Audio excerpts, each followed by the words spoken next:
Everything has always been put into his parents' name Ma'am, when we have paid for it. that does not qualify, nor does it. Move on, please. I was just alive here. Move on. She wanted to take part of his inheritance, but was shocked after realizing that everything was under his parents' name. I guess he was quicker. You inherited $400,000? No, I didn't. Who inherited the rest of that then? I don't know what you're referring to. The rest of what? When you received that IRA, you did not tell me that it was $400,000 to be split amongst you, your brother, your parents, and your mom's brother. I did not tell you that. And I also can't speak to what other people have inherited. I can only speak to what I'm asking you if that is what you said to me. I already just answered it. No, I didn't tell you that. So you were lying to me then, or are you lying to me now? I didn't tell you that, and I also don't know the relevance. The relevance is you hiding things. I don't hide anything. Because if you were to get one, wouldn't your parents and everybody else get one? Relevance? Yeah, objection, Your Honor. Relevance is you hiding finances. Okay. Once again. Ma'am, yeah, you haven't produced any documents to show that anything has been hidden. And I've given you some leeway to get into that. And you simply come back to the same thing, that he's hiding stuff, but you don't have any documentation that he's hiding anything. So unless you can produce anything, you need to go into a different line of questioning. Well said. You can't be making statements you can't back up. She was given the opportunity to bring evidence, but she didn't. Now she is trying hard to get him to say something she can lean on and use against him, but he is smarter than that. He is well prepared for everything. Your Honor, I was waiting until my statement to let it all out. I have never been allowed to know any finances. Everything has always been put into his parents' name. Ma'am, that does not qualify, nor does it, in fact, refute anything that the court has said that you need to produce. So if you have documentation, then you had a right to produce that, and you didn't do that. So, Your Honor, I do not have any paperwork about anything. Anything that I have learned is just recently. Okay. I was financially abused, mentally, emotionally, physically. Move on, please. I was just alive here. Move on. Again, you had a right to produce that. You didn't produce it. You could have engaged in, under the case scheduling order, you had a right to engage in discovery. You did not do that, and you did not produce any documentation as required by the case scheduling order. So I've given you leeway to ask him the questions, but Your Honor, no, go ahead and ask questions, ma'am. I'm not going to just continue to engage in the same dispute with you. So go on. Okay. All right. So you want every other week with your children? Yes. Finally, they arrived somewhere. At this point, she realized there wasn't much to be done, as she couldn't make a case just with words. The judge was really clear. Unless you have evidence that supports your claims, they won't be taken into account. And this is something she just learned. She had her eyes on his inheritance, but she just found out that in reality, he owns nothing, and now she would have to forget that money. His inheritance is not hers. Just watch the YouTube so you don't have to. No alimony, no 401k. She gets to keep the car and child support. He's smart with his answers. Inheritance is that person's own property, not community property in a divorce. Inheritances are not income a spouse can ask for in the divorce. He knew what he was doing. Great job, sir. She is so confident in her interrogation skills. Inheritance is none of her business. She is not entitled to any of it. She had her eyes on his inheritance, but he was smarter and did what he could do to keep it out of her reach, and apparently it worked. The judge gave her the opportunity to produce any documentation to support her claims, but she was unable to do so. However, she still wanted her statements to be considered, and this is not how things work. Even the lawyer was getting annoyed with her line of questions and its irrelevancy, and most would have the same reaction as she was going in circles, making everyone waste their time. And I was surprised that the judge allowed it to happen. At this point, she probably has the house, child support, and other assets, but she still wants to put her hands on his inheritance. However, he was smarter than her.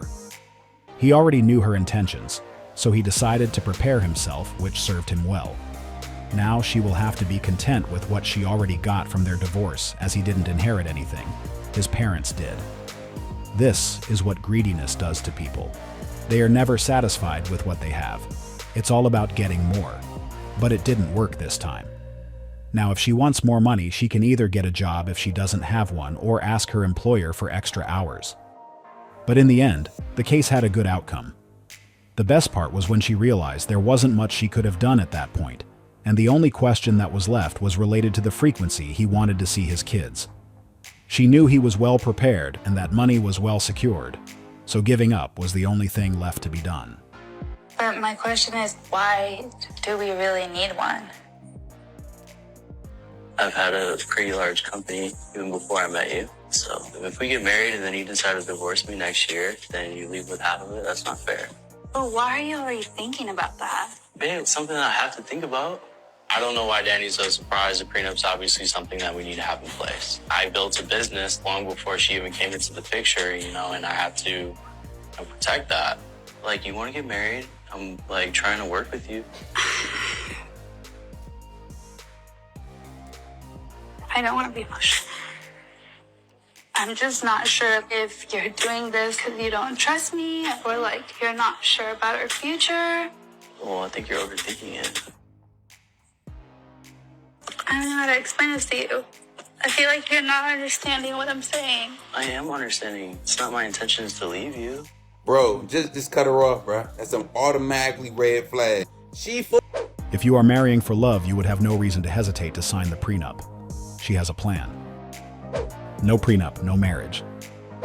Most divorces are planned before the wedding. A prenup is mandatory.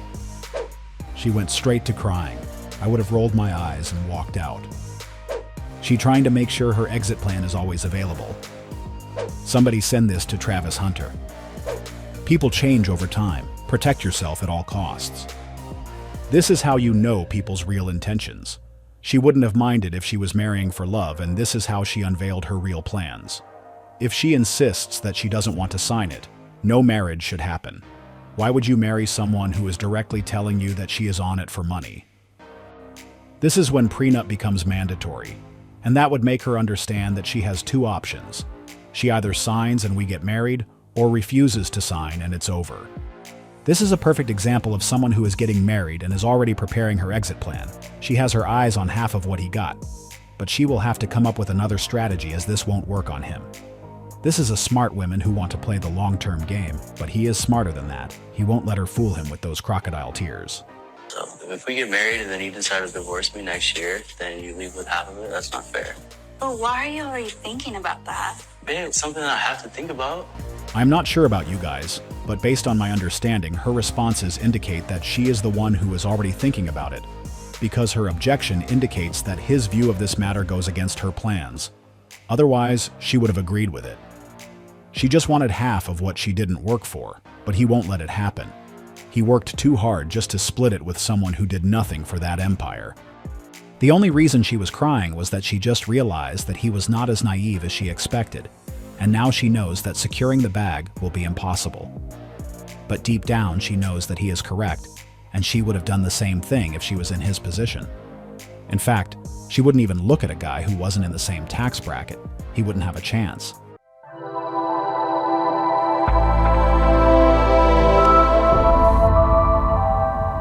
Welcome to our self-development section. Sometimes we have to step back and cut all distractions to give ourselves a room to progress. You can do anything you want. Just don't focus on girls. Stay away from females, they're a distraction. Girls are distractions. Straight up. I think a relationship is a distraction unless you're ready for that. Focus on yourself. Eat healthy. Take a lot of showers. Read. Reading is important. I didn't go to parties. I didn't have no girlfriend. Barely had friends sometimes. You know why?